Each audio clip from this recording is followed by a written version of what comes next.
Brad, what the hell is your sleep schedule? What, like, when you texted me, I thought like you would like maybe just woken up or something like that, but apparently you just thought we're about to go to sleep. You know what? This will be the intro to the CoronaCast. Why not? Welcome to CoronaCast episode 7. I think it's episode 7.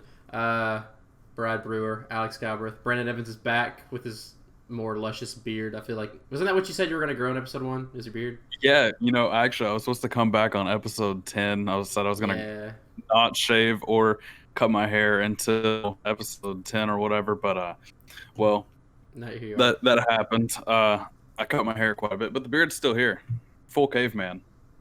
Well, you can come back on episode 10. Why not? You know, we're a chill operation here. Hey, But you know what? It might be better then. I mean, yeah.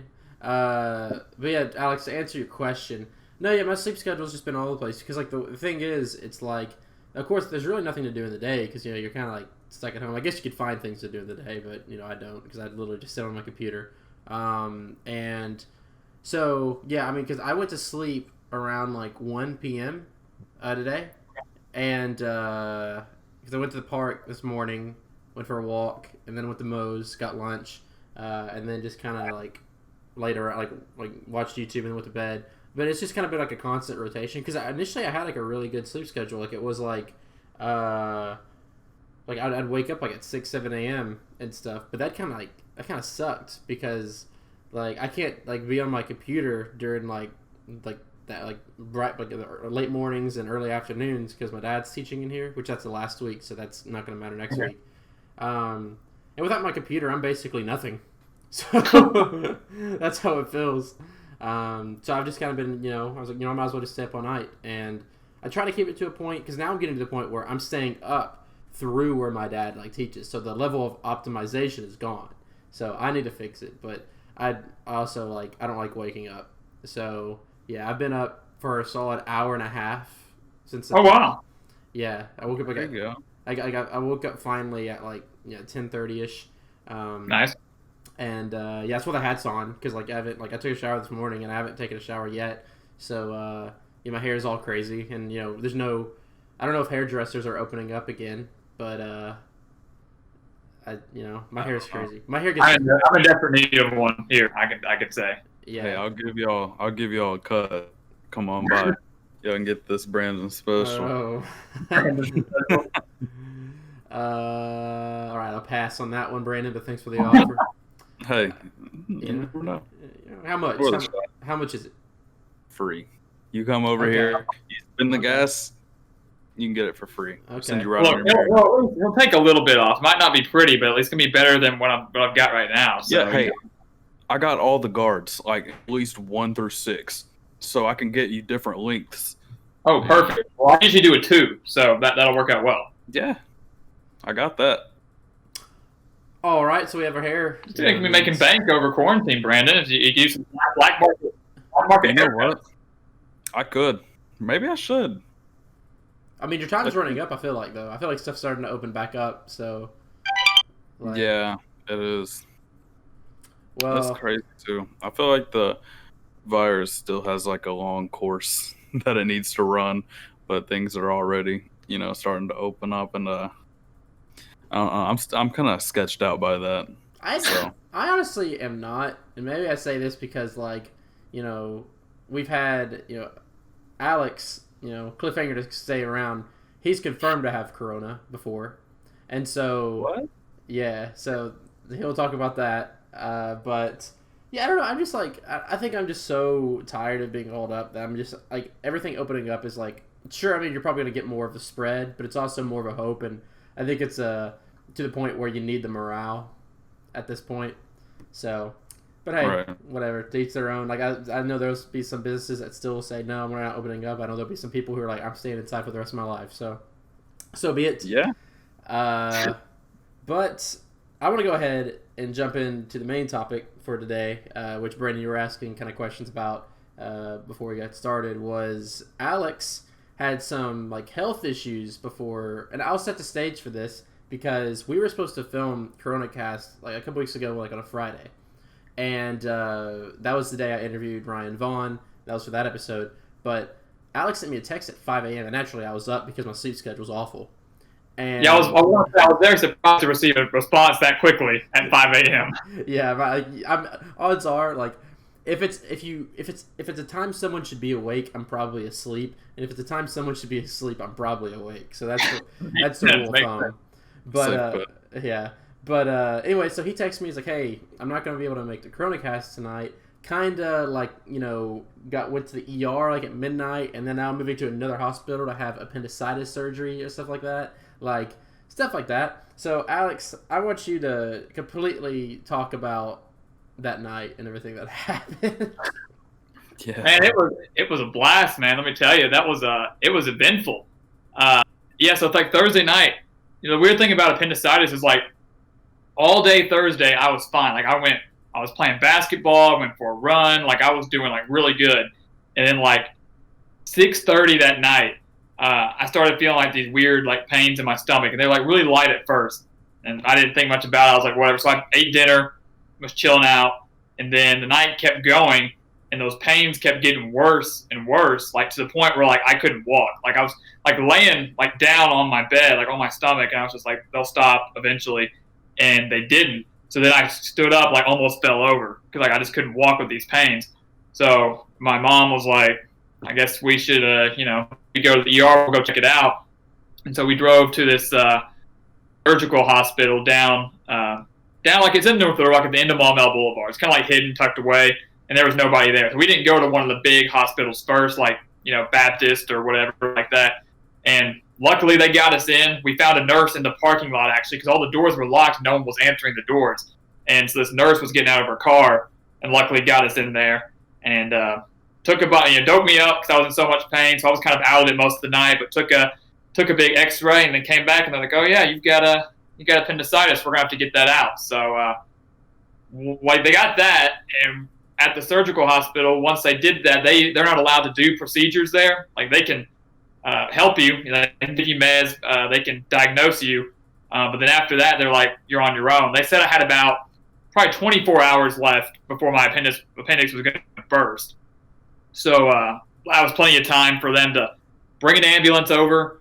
I got to ride an ambulance. That was kind of cool. And went to Baptist Hospital and took them probably about another 3 hours or so before they finally got me in to do the entire surgery. So it was a pretty whirlwind of events, pretty hectic, chaotic days. I was in the hospital from the surgical hospital through Baptist for about 2 days, and then they sent me home. So it was just came out of nowhere. Pretty wild.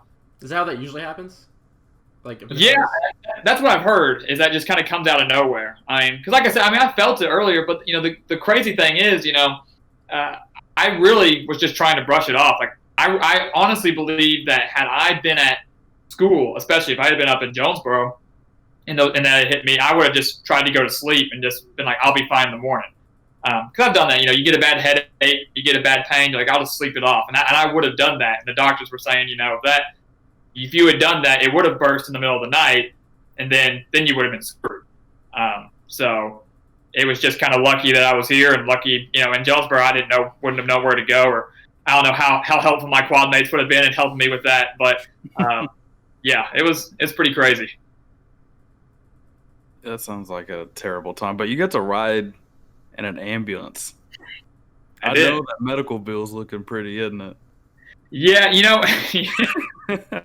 Right, it's perfect, and that was one of the frustrating things, is at this surgical hospital, we get there, and they come in, they say, okay, we look at it, you've got appendicitis, we got to bring an ambulance there. My mom was like, she's sitting there, she's like, well, why can't I just drive him? Because they were saying it was going to take them but at this point, it's like probably 4 or 5 in the morning when they tell us this, and it's like, it's probably going to be about 3 or 4 hours before we can get an ambulance here to ship you to Baptist. My mom was like, can I not just put him in the car and get him there in 15 minutes instead of keeping him here for another 4 hours? And then by their policy or whatever, because I was under their care or something like that, they, a liability thing, they were like, no, we've got to do it our way. So that was kind of frustrating. And of course, jacks up your bill big time. Yeah. I was thinking whenever I first heard you say that, my mind went to your Wheel of Fortune money. Down the drain, man. It's gone. Yeah. Oh man, but that's crazy, and I want to know about this whole confirmation thing with you having the coronavirus Oh yeah. because like I know that that's kind of like the theme of the show. So I feel like this is a very important, like if there was ever a milestone to be had, I mean one of our members got coronavirus. Yeah, that's what I was thinking too. This is a monumentous occasion. This is Mhm. a big deal. Yeah, So when you mentioned Wheel of Fortune, I think I got it out in Los Angeles when I had it back in Yeah. February. So it wasn't like a relatively new deal. Okay. I went out to Los Angeles, and around that time, Corona was kind of hitting the United States, not nearly as bad as it is now, but some of the cases were in that LA area. And I didn't think much of it. So I come back from LA, and I come back to school on a Sunday. Monday night, it hit me, which, they say, with Corona, it could take up to a week, maybe longer, for those symptoms to really hit Right. you. I was good for a while. And Monday night, once I got back to school, I really started feeling bad. And Tuesday, I was feeling horrible to the point where, like I said, I don't like to go to doctors. I don't like to, draw that type of attention or have to mess with that stuff. But it was bad enough that I went. Doctors in Goldsboro at the little health center, they tested me for the flu, which they said I did not have, but gave me Tamiflu instead. They're like, dope up on this. If it seems like flu-like symptoms, this will get you done in about 3 days. So I did it. It wasn't getting any better. I mean, fever was spiking, cough was terrible. I mean, all the Corona-type symptoms, to the point where I did that from Tuesday to Saturday. Saturday, I had to go home because I wasn't getting any better, and I couldn't go to class and anything. So that Saturday, I drove all the way back home to Little Rock, went to my doctor here in Little Rock. They did the same thing, took a flu test, didn't have it, took x-rays of my lungs to see if I had like bronchitis or something. They said the lungs looked fine. They couldn't figure out what was wrong with me. And that was honestly, people have said it, the people that have had Corona, that's the sickest I've ever felt my entire life. I just could not get over it. I mean, it was one of the worst feelings I've ever had. I mean, throughout my entire body, the cough was one of the worst I've ever had. I mean, could not shake it. And no one just could figure out what it was. Nothing was working. And then, after about a week and a half to 2 weeks, it just kind of went away, which is what they say happens with, younger people that contract it and get it. Right. And the reason that the doctors were able to kind of confirm that I had it was they knew about those symptoms once we got to the surgical hospital. But when they took those x-rays and saw that my appendix was about to burst, they noticed I still had pneumonia in my lungs. So I'd had this like pneumonia sitting there for like, 3 months. Hadn't bothered me. I hadn't felt anything from it, but they were like, yeah, you still got pneumonia in your lungs, which is, a sign also that you had COVID, because it's just kind of like this, just carrying over. So, Right. Yeah, it was kind of wild. That is wild. I've actually seen like recently, I forgot where I saw it, but I was watching this video and a bunch of people are starting to figure out that COVID has been around in the US for like longer than people think, and that we're just like mistaking it for the flu, especially in LA. Like it was around as early as like December of 2019. And Yeah. a lot of people were getting like insanely sick with what they thought was the flu and whatnot. And then, obviously there was nothing they could do about it. And that's just so crazy to me to think that it's been around for that long and Well- like no one knew about it. Well, like I remember because shortly after Alex kind of recovered from the flu, I think we went to. Actually, no, it wasn't even shortly after. It was like right when the whole coronavirus outbreak started. We went to Papito's.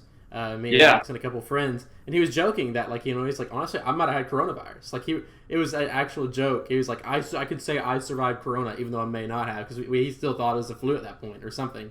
And so now the fact the fact that it's actually happened, and then I remember seeing a couple of days before Alex hit me with the news, because he kind of hit me with the news in pair. Like he told me about the appendicitis, and then he told me, yeah, I also had coronavirus. And so I was like, Alex, what is going on with your life? But but then I was like, but a couple of days before he told me that, I saw that they pushed back, like the first confirmed death in the U.S. was in L.A. like in the first week of February. And I'm like, that's around when Alex was there. And so I'm like, that makes sense. Like if this, I can definitely see Alex having coronavirus. And yeah, so it makes sense. Do you feel like, I don't know, does it feel like a, I know, like, it sucked in the moment, it didn't feel great, but do you feel like a badge of honor or something, like as a survivor? Oh, dude, yeah, I want to get like a T-shirt or something. I mean, we're all gonna survive quarantine, but like, Purple Heart or something. you actually survive the actual virus, which is, no one wants to get it, and I don't wish that upon anybody. It's, like I said, it's worse, by far worse than the flu, but yeah, it's kind of like, 20 years from now, I can, when people look back on this, I can be like, yeah, I actually went through that. Like, that actually happened. And I will say too, luckily, it ended up happening anyways, but when I got it, over the course, I didn't think it was Corona. Corona wasn't as big yet, so that wasn't on the top of people's minds. So I never got tested for Corona during that time. When I went to Baptist for the surgery, they did test me for Corona. I'm sitting there telling them, I was like, look, because I don't know if you know how they test for coronavirus, but it's a horrible, it's a miserable feeling. It's like, I was telling them, like, listen, you don't have to test me. I've had it. We're good. And they're like, no, so that you may have it again, and we got to test you before you do a surgery because, liabilities, whatever. They take like a normal flu testing, they go up your nose, except for Corona, they just go much deeper into your nasal cavity. So it's like all the way, like, not kidding you, like right there, with like this Q-tip, and then went through, both nostrils of your nose, just really deep, like just jamming it up there and right over there. I mean, it's horrible, horrible feeling. I can feel that you just talking about it. Like I know what it feels like, and I hate it, dude. Yeah, it was terrible. And I was like, please don't do it. And they were like, no, we got to. And I was like, well, I can cross all of these off my list now. It's perfect. It's all in the name of experience. All in the name of experience. Oh, yeah, exactly. Well, and that's like, because, I mean, me and Brandon have had this discussion because I remember that day we had a trip to Jonesboro. It was like a 24-hour trip to Jonesboro during the summer, and we had no place to, like, stay. Like, we went there with no place, like, planned to stay. And it's like, hey, if we end up on the streets, at least, like, it'll be a good story. Like, it may be painful in the moment, but it will be a good story. And that's the way I live my life. So, hey, I think that's a fantastic way to do it too. Do it for the stories, do it for the experience, do it for the stories. That's totally how you should live it. Absolutely. Yeah, do it for the CoronaCast. It's more interesting that way. Exactly.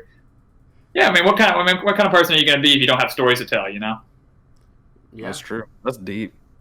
Yeah, thank you. Poetic. I try. Of course. So, Brandon, it's been a while since we've seen you here.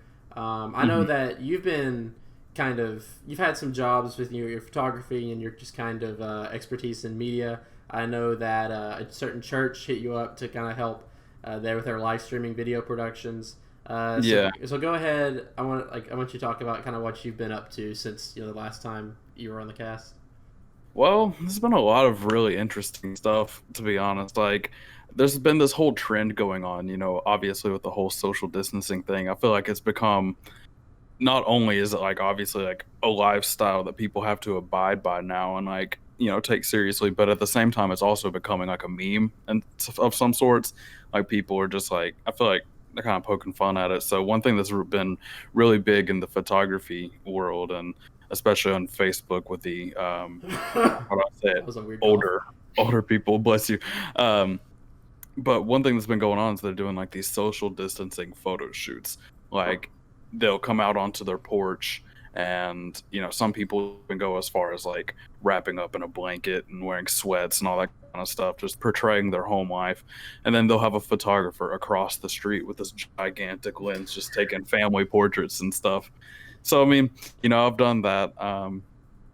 I did have a church reach out to me and ask about getting some help with potentially setting up some live streaming and stuff like that, which I found out is a lot harder than it needs to be. Like, honestly, like, I was just like to the point where I was like, look, you could pre-produce it if you want. It would be a lot easier to do it that way, because they had bought this like super nice Sony camera, and we couldn't figure out how to get it live streaming in like full HD and whatnot, as it should have. And I was just like, wow, okay. But yeah, so that's like a big thing people are doing, live streaming. And yeah, so I've just been trying to, take advantage of what's going on and try to get my foot in some doors, stuff like that. The sign of a good entrepreneur right there. That's right. Yeah, sometimes you just got to adapt to your situations. Yeah. No, absolutely. So they wanted you to just help with live streams of their services, Right. Yeah. Yeah. And what was weird about it is I don't remember exactly when it was. It was sometime in April. But at this point, the social distancing thing was pretty much in full effect for most people. But I think what was weird is that this is it seemed like it was an older church, like a lot of older people there. Didn't seem like it was a very contemporary you know, and everything. Yeah. yeah, right. And I think they were still having in-person sermons, which was really weird. So because I was saying that it would be best to pre-produce it so you could really get the worth out of this camera that you had bought for this. They bought I forgot exactly what model, but it was like a $3,000 Sony movie camera. It was a very nice one. It had built-in live streaming functions and all that, but it shoots 4K, all this kinds of stuff. And I was telling them if we were to pre-produce it, you could utilize the 4K, and then you could have someone throw all the clips together. There's not much there's not much editing that would really need to be done to a sermon anyway, other than maybe throw in a little intro, some lower thirds, stuff like that, just real basic production stuff, and then upload it to Facebook. But they had said that they don't want to preach twice, and I'm sitting here thinking in the back of my head, I'm like, wait, so are you still doing live sermons? Is that what's going on here? So I was like, but yeah. Yeah, that's weird. Some shady stuff going on a little bit.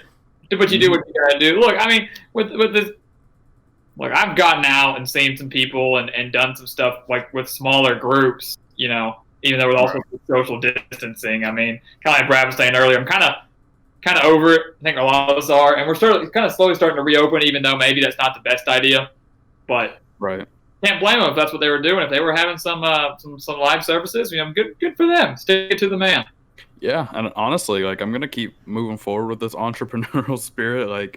My parents had they're very much over this whole quarantine thing, and they are very big vacation kinds of people. They have already booked a trip this month to go to, where was it? I think it's Perdido Key, Florida, maybe Orange Beach, Alabama, in that area.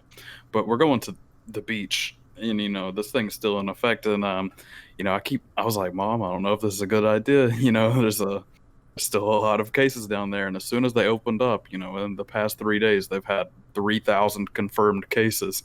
It's starting to spike back up, and I'm like, I don't know what to tell you. Maybe not the best idea, yeah. Yeah, no. So I'm, it's quarantine at the beach. I'm gonna quarantine in a nicer spot, right? So it's still an upgrade. Well, are you gonna go out to the beach? Are you gonna go Yeah, my mom was saying stuff oh, but they have all these rules in order, oh, you can't have this many people at the pool.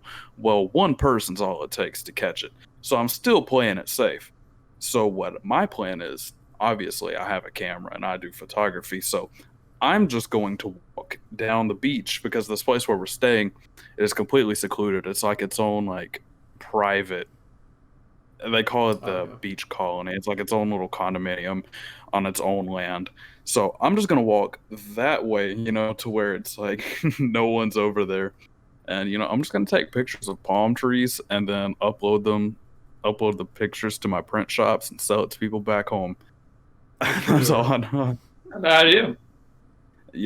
If I'm not gonna be there to be able to have fun like I want to, I'm gonna be there for work. So that's what it's gonna be. That is that entrepreneur spirit. And speaking of entrepreneur spirit, I don't think either of you aren't in the media management entrepreneurship class, are you? I actually am booked, or not booked. I'm registered to have that this upcoming semester, I believe. Because I haven't had it yet, but I've heard it's rather difficult.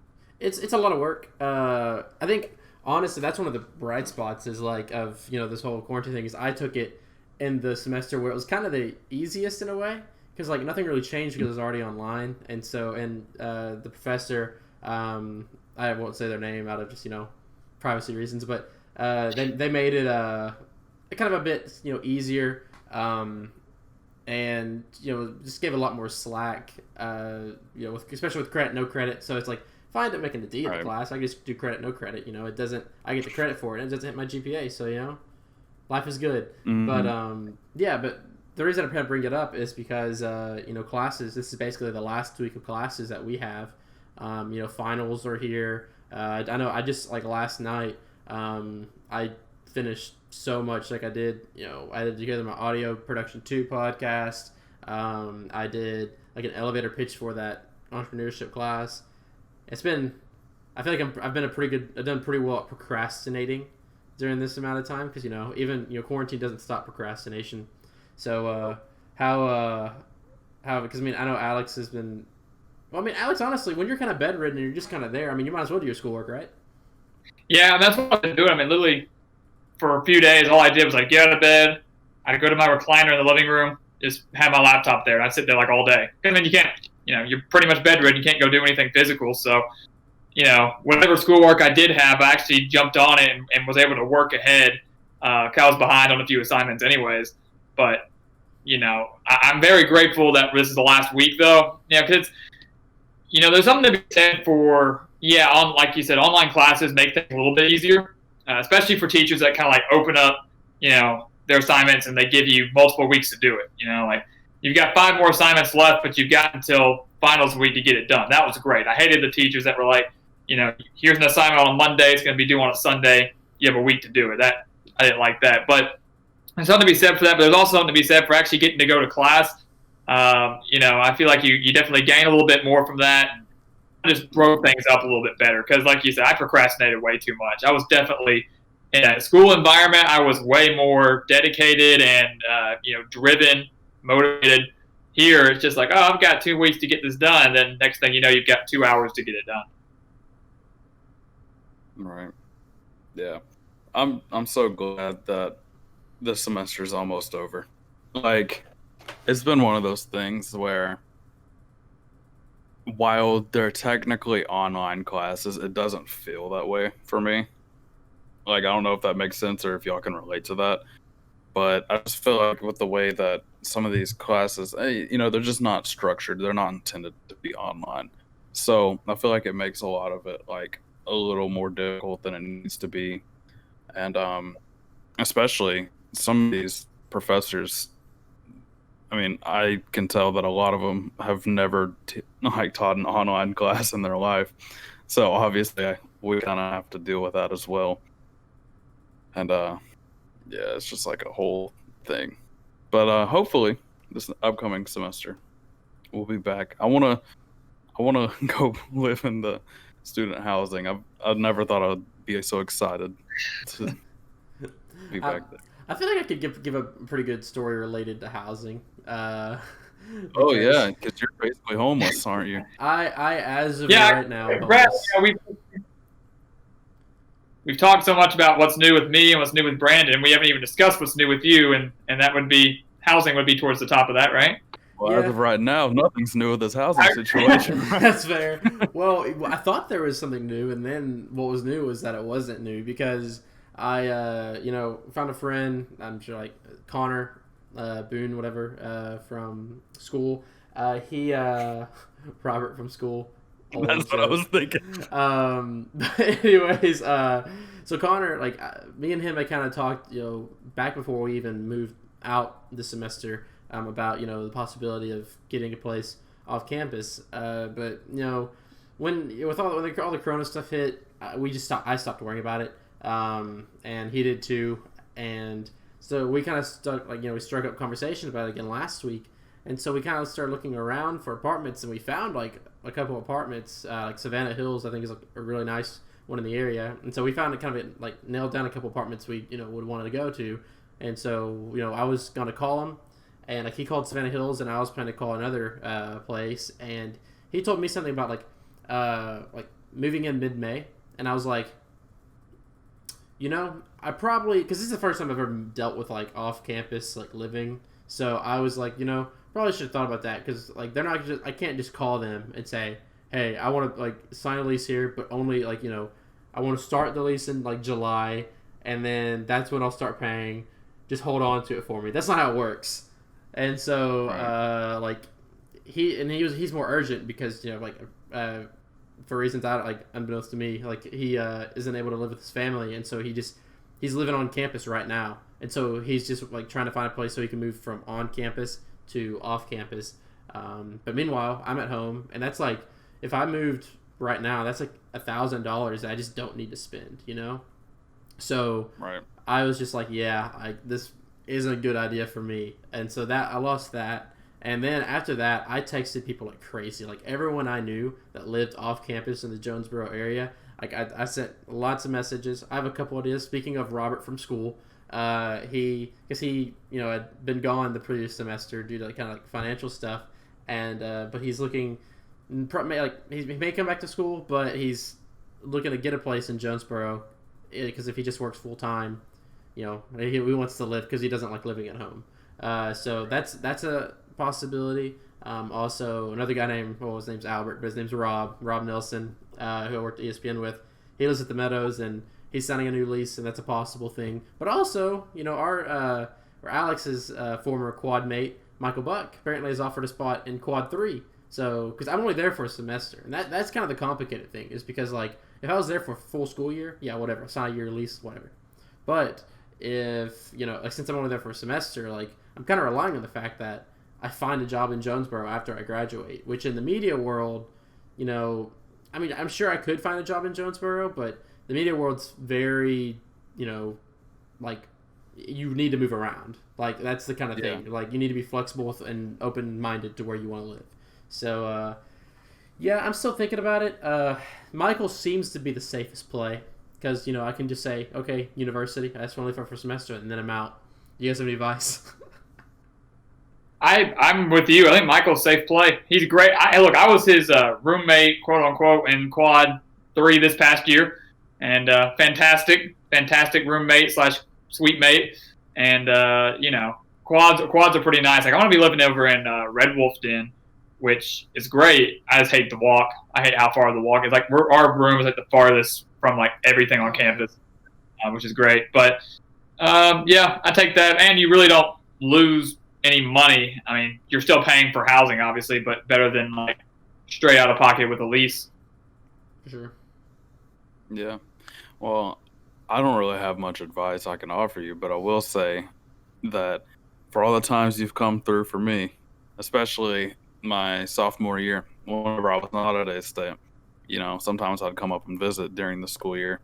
You would always lend that couch to me. So, hey, I have to offer the same to you. If it comes to the point where you have to couch surf, you're more than welcome to sleep on mine at any given point. I think Alex has already offered his couch as well. So, I mean, yeah, we will have a nice couch in Red Wolf Den. You can switch over, That's too. right. So you can, like, week by week, you know, just like, visitation schedule or change of scenery. You got it. I'll be in CP. He'll be in Red Wolf Den. That's like a house on 2 coasts. You know, you can just go back and forth across that's just across the street in Jonesboro. I mean, basically. That's basically West and East Coast. I mean, that's basically the differences. I mean, yeah. Close enough. Yeah. Well, but hey, look, you got 2 houses at once. I don't know what you're complaining about. I mean, and I don't have to pay anything. I just show up. You got it better than most. Yeah, I mean, to be fair, yeah, but I feel like, I don't know, maybe the university will eventually catch up with me. Especially if this if this goes on ASU TV, they're like, if this kid's gonna do this, probably should get on that. But then again, I think they have bigger fish to fry than me. So this is gonna be at the bottom of their list. It's gonna fly right under the radar. Well, hey. I mean, because I was just gonna. Go ahead. I was gonna say, you know, one time I had a friend come visit me for an entire week. Oh yeah. And stayed. Literally, we got one of those fold-out camping cots that you would put in a tent, and you know, with the quad beds, you can raise them up to different levels. You just raise the bed up and slide the cot underneath. It's like a bunk bed. You know, no big deal. No one ever knew, or at least as far as faculty. If you're watching this, it didn't actually happen. I'm joking. You know, like, there's always loopholes to everything around here. It's like, just kidding. That would be a great idea. I think we need to be careful with what we start saying. Hypothetically. Hypothetically speaking, I am allowed to couch surf on both Alex and Brandon's couches. Sleepover. It's just a sleepover. It's not like Just a week long permanent house. sleepover every other week. Yeah. I mean, Yeah. I mean, like overall, I'm not really stressing about it, especially because I mean, like with the Michael situation, and then I have two possibilities with what could go wrong. That's just what could go wrong. And hey, like I said earlier, if I end up being homeless this entire semester, it's a good story. Story to tell. Story to tell. That's what I'm talking about. So Every night will be a new story. Exactly. It doesn't get better. I survived an entire semester without a place to stay. So, Yeah, dude, write a that would be book. you could, or vlog it. honestly. Yeah. Yeah. That's what I was gonna say. Vlog it. You could have this entire documentary, pitch it to Netflix. Hey, boom. there's your job, media, right after you graduate. Dude, okay, so I'm gonna pitch it to Netflix. I'm gonna get on Netflix alongside The Witcher. So I'm gonna have because I've been watching The Witcher like crazy, and I'm obsessed with it. Is that a real show? Is that based off the game? It's based off the books. I mean, it's kind of based off because I saw I think there's some things that are similar to the first video game, but it's way before the third one, which is the one everyone plays. No one's played the first and second one. Everyone's played just The Witcher 3. Right. Oh no, 2 is kind of popular. That's one where they got their sand really. Yeah, but 3 was that took off. Yeah, that's for a lot of people. That's better than Skyrim, in my opinion. I mean, that's a take. if Sydney were here, she would kill me right now. But I will stick by that. It's really good. And then because usually when you do video game adaptations of for a TV show or a movie, they're usually garbage. But this let's talk about that Assassin's Creed one. A lot of people don't even know it exists. I saw it on Hulu the other day, and I was like, probably a good thing too. So bad. I mean, I think I did watch that. Yeah, it was I don't even. I think it was it was PTSD inducing. So I wiped it from my memory, but it was that traumatic. But but The Witcher, I was very surprised at how good it was. I was expecting something mediocre. But Henry Cavill is my favorite actor now because he was he played the video games and he read the books. And so, and this guy is if you don't know, he's Superman, in Man of Steel and all this stuff.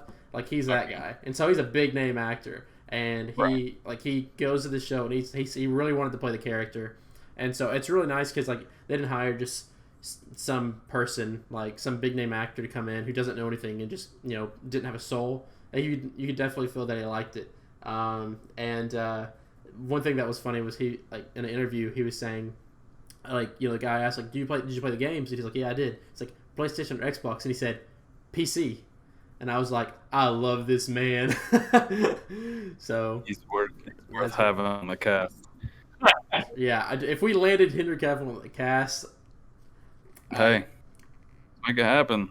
I don't have to worry. Hey, y'all been leveling up every episode. I'll start making some calls.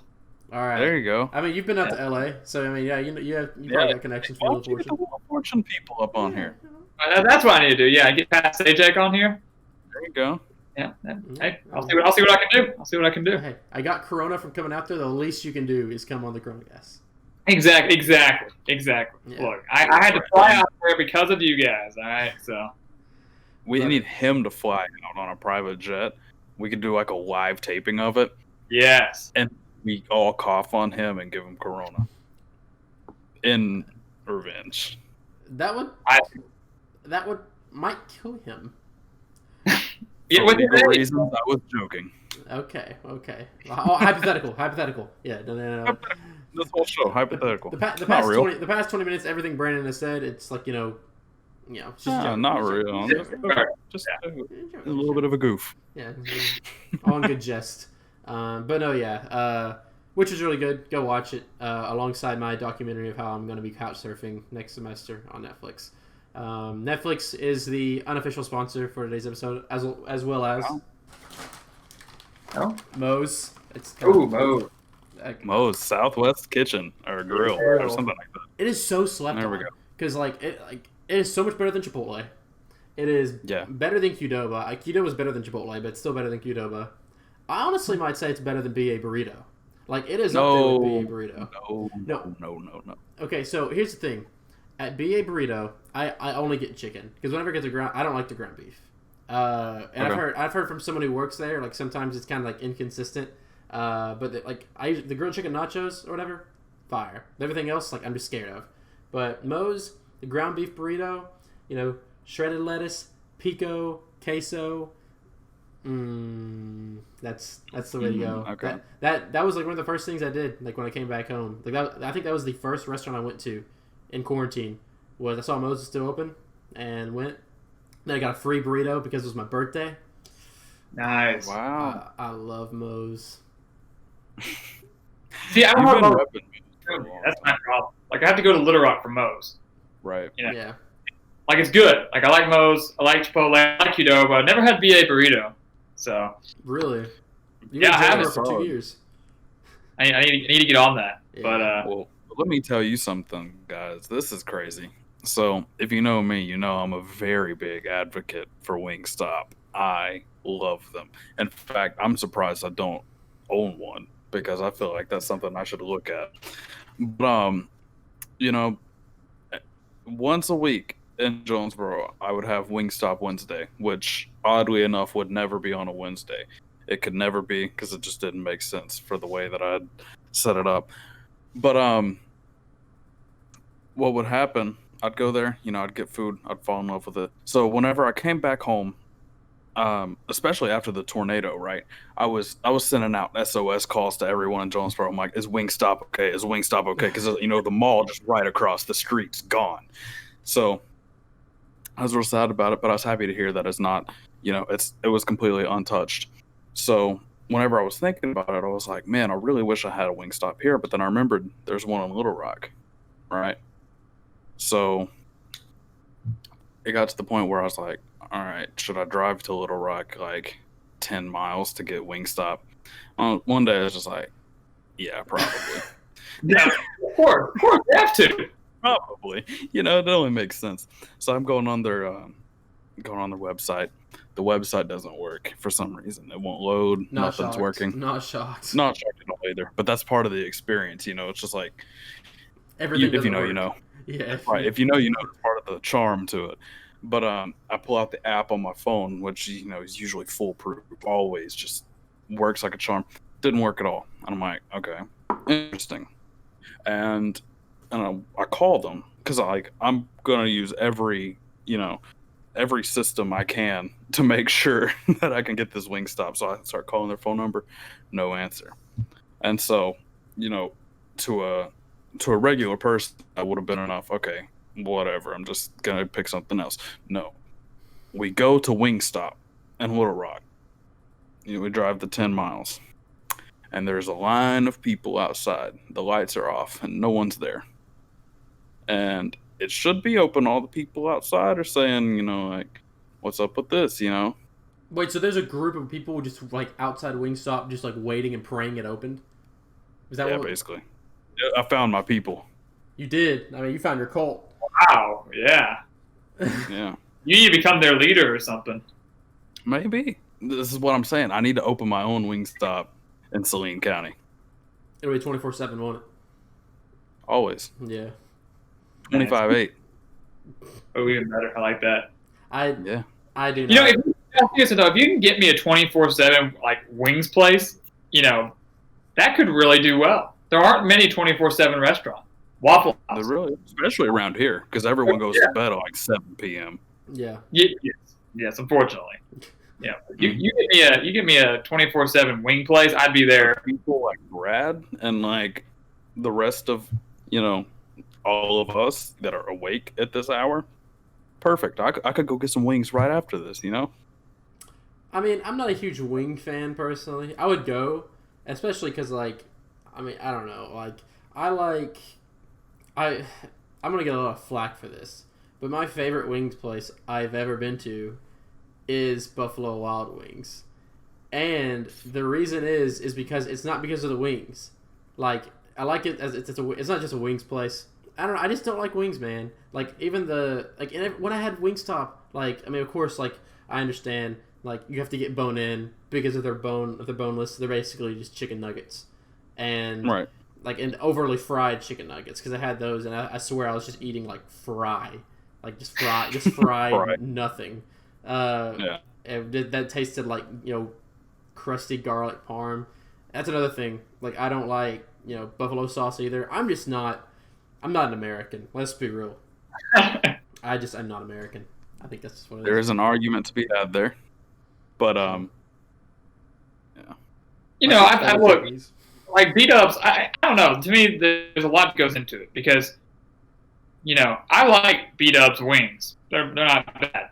But if I'm choosing, like, if I'm just going to go grab them and take them back with me, definitely not going to be my first choice. I love the environment of Buffalo Wild Wings. Like, if you're going to go sit and chill, all the TVs, it's like a great place to go hang out and, like, watch some games or just hang out. Wingstop's good. I like Wings to Go. I know it's like the enemy of Wingstop. So, Brandon, I don't know, Brandon, you're like anti-Wings to Go, right? Well, here's the thing. I try to be very unbiased, so I give it a shot every now and then. I'm just like, maybe at some point they'll be able to work their way up past Wingstop. I'm not completely closed-minded unless we're talking about Buffalo Wild Wings, because the one time that I ate there, they gave me food poisoning, and the service is still bad. Not worth it. It was Buffalo mac and cheese, right? That gave you food poisoning? Yeah. Yeah. Yep. Yeah. Which is arguably supposed to be like the best thing on their menu. I agree. So it's just like one of those things. But yeah, I tried Wings to Go, and something about it just is off to me. The flavors weren't as good. There are more flavors to pick from, and arguably some very unique flavors that I wish Wingstop would pick up. But the problem is I just feel like the wings that I usually get, which is lemon pepper, they just couldn't hold up. I feel that. I think it just depends. If you go to the three big wing places in Jonesboro, at least Buffalo Wild Wings, Wingstop, Wings to Go, and you try your lemon pepper, your favorite at each of the three. That's kind of how I made my educated decision. Wait, that was just the most disrespectful thing you ever said, Alex, because you forgot about the greatest wing place in the history of the planet, Pizza Hut. Oh my God! All right, don't make me jump off this right now. Oh they have like all of 3 flavors, and 2 of them, one of them's like flavorless. And no, the other two taste like a garbage can. And the pizza, they can't even do pizza right. Like Pizza Hut will never be the unofficial sponsor of this. I am declaring a war against Pizza Hut right now. They are done. They're towards the bottom of my pizza rankings, dude. There's tiers of pizza for me, and Pizza Hut is like outside of the tiers. Little Caesar's better. Like Little Caesar is legitimately better. Absolutely. Here's the thing. You remember last time I had Pizza Hut, I had it with Brad. I will always remember this experience because it was by far the worst pizza experience I've ever had ever. Like, I could cook a frozen pizza in the microwave, drop it on the ground outside, pick it up and eat it, and it'd still be better than this. Like, wow. It was one of those. They couldn't even do the breadsticks right, man. You know how hard that is to mess up bread? That was terrible. Yeah. It tasted like salty cardboard, straight up. Seriously. Like it's not good. It's not. Like, all you gotta do is get I don't know what kind of bread they use, maybe like white bread or whatever it is. All you gotta do is like pull it out of the package and cook it. Like, they still managed to make it taste horrible.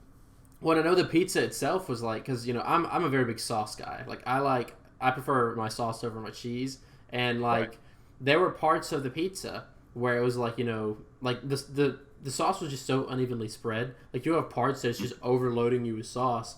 I know Brandon got most of those because I think Brandon likes the cheese more, right? Like you're more of a cheese guy than a sauce guy. No, I'm a sauce guy. Oh, you're a sauce guy? Okay, but you still got like overloaded. Like because I said like the sauce would just be in select pockets on the pizza, and everything else would barely have any sauce. Like I don't know how it's a very tedious process. I'm a big fan of pizza. Whenever you watch people spread the sauce, because I know you watch pizza videos, obviously some of these videos have B-roll of pizza being made. You're supposed to pour the sauce in the middle, then Yeah, circular like, motion it out, right? yeah. I swear, they just like get the crust and like dip it in the bowl of sauce or something, and then like they pick it up and shake it around and it all slides down to one side of it. I'm not sure what they do, like, Yeah, but there's a fine ratio to be had when you're looking at the crust, cheese, and sauce ratio there, and Pizza Hut just throws all that math out the window. right, 100%. Yeah. And while we're on this topic of pizza, I want to go ahead and say this. I know it's caught a lot of flack in our friend group, especially maybe not Alex's, but Brad and I's. Lost Pizza Company. That place, if we're going strictly on cheese pizza, is the best pizza you could get around here. Oh, okay, that's fair. Like, I don't I'm hate just that. putting I don't it hate out that there. opinion. Their sauce is so good. I'm not sure if you've had it, but I think it might be different.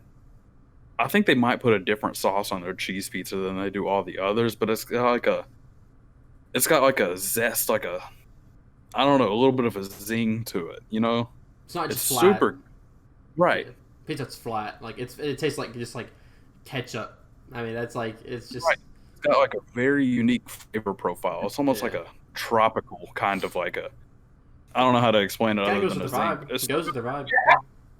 I got Right. I think my favorite pizza place in Jonesboro. I mean, Lost Pizza's good. You know, you got like Lost Pizza, like 1812, which is pretty good. Pizza Chef, man, it's slept on. Like Pizza Chef, I don't know if y'all have had it or had it enough. Like, I mean, I can go there and eat a large like a couple times this year, and I just eat the whole large for myself. Like it is good pizza, and it's like just like in this tiny little like strip mall, like this hidden, tucked away. Yeah, I've never Man, seen that- it. That's Sounds like something. it must be good. I mean, those underground places, though, always the best. And then there's You upper did- crust too. Yeah, Upper I was crust just is thinking about overcrust. I always get that and Lost Pizza like mixed up, but Yeah. yeah, like I had Lost Pizza for the first time a couple of months ago. Like I think when yeah your friend came. I'll just say his hypothetical name. Lucas is his hypothetical name. He came for a week. Yeah. And we went to Lost Pizza, and I had like this. It was like a specialty pizza, and I thought it was good. Like it was miles ahead of every pizza chain, like Pizza Hut and all those places. Right. 100. And I think that was actually before I went to New York. So, and I was still like, I mean, it was like in the sevens. Like it was really good. But I'm really excited because someone told me that 1812, like, and the person worked there, so they were kind of biased. But like they said, 1812 is the best, and so I really want to try 1812. I want to try Pizza Chef. I've just been and when everything opens up in Little Rock, I want to go to Damn Good. I want to go to Zaza's. I want to go to, what is the place that you talked about, Shotgun Dan's? That's like your favorite pizza, isn't it? Shotgun Dance is solid. Yeah, Yeah. So I want to go to all these places. slept on too. Yeah, because didn't Brandon, did you say Shotgun Dan's like your favorite pizza like ever, or was that someone else? I wouldn't say ever, but I did say it was my favorite in this area, probably. Gotcha. Like in Saline, or not in Saline County, but in Little Rock. It's one that I would pick go to. Yeah. I mean, thankfully, we have like Larry's, and which is very Can't remember consistent as the last time well. I had that. So It's so good. yeah. But you know, here in Benton, they have a Lost Pizza now. I don't know. Yeah. I mean, I'm sure you knew. Larry's in Bryant, Brad. A lot of my friends at ASU are from the Bryant area, as you know, Right. and they were just hyping up Larry's in Bryant, and it was like the best ever. You know, no Larry's can compare to the Larry's in Bryant. So, last summer I was like, screw it, I'm going to drive out to Bryant and just see what all this hype's about. And they were right. That was the Larry's in Bryant was some of the best pizza I've ever had. That was unbelievable. Yeah, it's like I think it's better than Lost. At least the Lost in Jonesboro. Yeah. I like the Larry's better than Lost. It's different, and it's better than the Larry's that I've had in the Little Rock area. Mhm. Like, I mean, I know that's like the original, like where it was founded or whatever, but still, I mean, that was high class. Right. Larry's is no joke. The one in Bryan, anyway. But yeah, I didn't know that. There's even a Larry's in Jonesboro. Really? But yes, there is. It's right across the street from GameStop on Highland. Yeah, by Walmart. Oh I think. yeah, dude. I don't know why. I just blocked that out because there used to be the U.S. Pizza, which we have here. And U.S. Pizza, I haven't had in a while. I want to go to U.S. Pizza to try that again. Yeah. But like, Yeah, it's like right there. But the only one that Larry himself actually owns is the one in Bryant. The other ones are, I guess, like franchises, or Wait, I don't know how they so- have their business set up. So is Bryant But, the actual original one? Yes. Oh, Yeah. okay. I didn't know that. Yep. That makes sense then. Yeah, but that's why it's miles ahead of pretty much every other one. I mean, that makes sense because I mean, when I walked in there, that's the only Larry's and maybe pizza place I've ever been to that had like almost a line out the door. You know, because you have to go sit down and like. So I get in there and I'm like waiting to actually just get in the building, and then like it was one of the biggest pizza areas I've seen because they got a big game room in the back for like the kids. And you have to have your buffet. It's like a huge floor area for all those people to sit in. I was like, this is just this isn't normal pizza. This isn't how pizza usually operates. Larry's doing something right. You know that restaurant used to be relatively tiny. You know, that was just like a big little. You wouldn't call it necessarily a strip mall, but that was like a little complex of different businesses. But over the years, that place is just like, gradually bought their neighbors, expanded because it's gotten so big, and it's crazy to see. But I mean, they have a really big space. Yeah, I don't even think about it. Yeah. So what is you guys, to kind of wrap this topic and probably basically the episode, because I think we're running about an hour. Favorite pizza places, regardless of area, like favorite pizza place you've ever been to. Alex, you can go first. Oh man, it's gonna be tough. I went to a place in New York. I can't remember the name of the place, but it was in Brooklyn. It was over. We took a subway down there, like a little hole in the wall place. Best pizza I've ever had. You go in and they take you up these stairs. It's like a double decker building. Man, you got like an upstairs building and a downstairs. And so I was out there like overlooking the Brooklyn Bridge, and it's not fancy. It's not fancy at all, but they know how to hit it right. Either that or Chicago. I know some people aren't big on the Chicago style pizza because it's like almost reversed, I guess, like the soft on top and stuff. But that was really good too, and it's huge. I mean, those pieces are like pizza pie. Man, it was really like a slice of pie, man. But I think those are my top two for sure. Yeah, mine has got to be. I wish I could remember the name of this place, but it was in Koalina, Hawaii, on Oahu. It was this place that was it was right across the road from this condo that we were staying in, and like I said, I wish I could remember the name of it, but this place was incredible. Like, I'm talking that just about every kind of pizza you could want, and it's just like, it's in Hawaii, so I'm a big guy of liking pineapple on my pizza, so you can imagine what's going on there. That's high quality, the highest quality pineapple you'll ever get. I think for me, both of my places are probably in New York. And they're I give both places because they're different. Because in New York, I mean, there's or in general even, there's two really types of pizzas. Because you have the place where, you go to get sliced, right? It's casual, it's fast, it's like fast food pizza. But then you have the places where you go into a sit-in restaurant, and it's like, more classy. It's more like kind of, a lot of times they're in squares, just well made. And so for my top pizza of all time is like one of those class places called Lazara's, because Zach, my roommate for the past couple of years, he recommended it because he went to New York a year before me, and it's kind of like how it's a weird entrance because you go up these stairs and it's like dark. It feels like you're walking to like an apartment complex, but then you go to like your right, and then it's just like you go through these like curtains, and you're just in this like very small, but like it's classy but not, like it's the weirdest vibe, like because they have like, it seems kind of almost like a casual place, but like it's a casual setting but a classy like vibe, if that makes sense. So because they wrap up all the silverware and the cloth, whatever, and everyone looks nice. And I had like the greatest pizzas, like a meat lover's pizza. It was the greatest thing I ever had. But my favorite pizza on the other end, like just slices, was this. It was in Penn Station, and I tweeted about this because it was the first slice of New York pizza I ever had. It was called. Yeah. Yeah, well, because when you're walking through Penn Station, like there's the sign just says pizza. Like you think the place is literally just called pizza, and I'm like, well, this place is probably gonna be like run of the mill, whatever. And so I go. It's called like Don Pepe's, whatever. It's fun fact. If you're a Fox News watcher, Tucker Carlson, it's his favorite slice of pizza.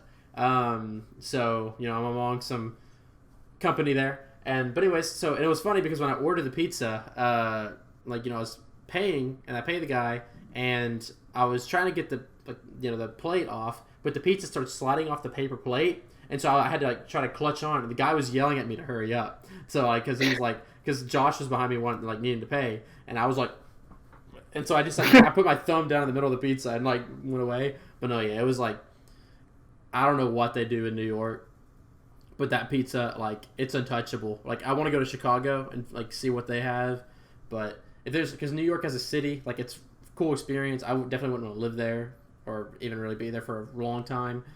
Just not my vibe. But the food, as you said, Alex, with your favorite place, it's something special.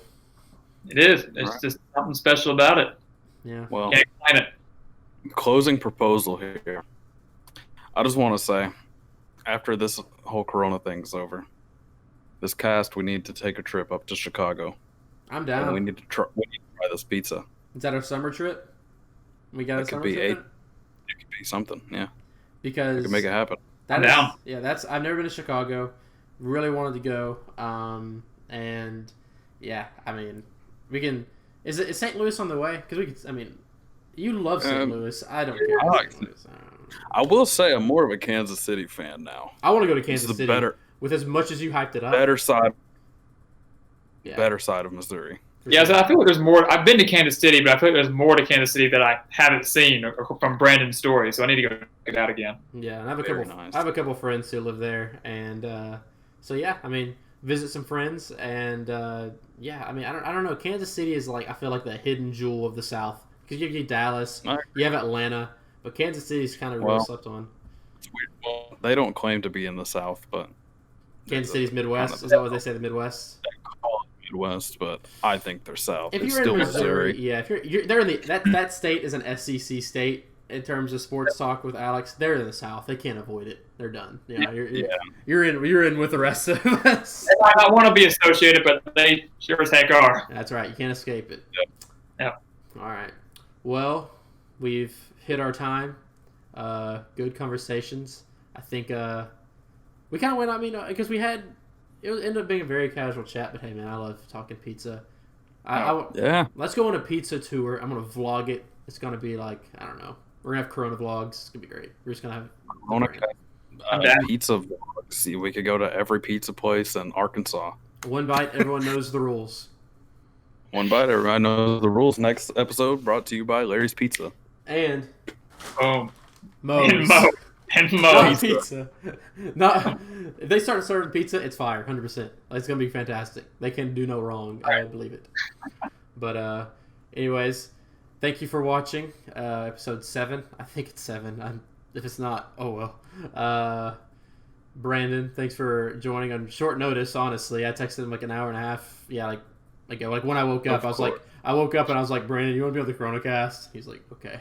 So I gave Alex a little bit more of a heads up. But yeah. Hey, thank you for bringing me back here. I enjoy it. Yeah, well, I'm sure we'll have you back soon for episode 10. So, all right. Well, thanks for watching. We'll see you next week.